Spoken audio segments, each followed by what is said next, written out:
ఏ సీజన్లో దొరికే ఫుడ్ ఆ సీజన్లోనే తినాలి.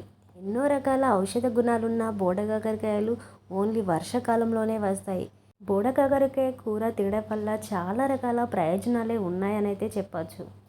ఎందుకంటే ఇది మన జీర్ణ వ్యవస్థను మెరుగుపరుస్తుంది. రోగనిరోధక శక్తిని పెంచడమే కాకుండా కంటి చూపులో మాత్రం చాలా ఉపయోగపడుతుంది. అంతేకాకుండా కొన్ని రకాల క్యాన్సర్ల నుండి కూడా బయటపడేస్తుంది. ఎన్ని రకాల ప్రయోజనాలు ఉన్నాక మనం తినకుండా ఉంటామా? అయితే బోడకాకర కర్రీ ఎలా చేయాలో చూడండి.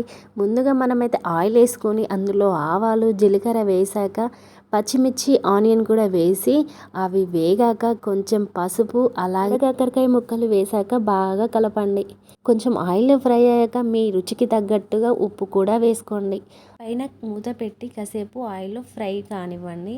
అలా కొంచెం ఫ్రై అయ్యాక ఒకసారి తీసి అందులో మీ టేస్ట్కి తగ్గట్టు కారం కూడా యాడ్ చేసుకోండి.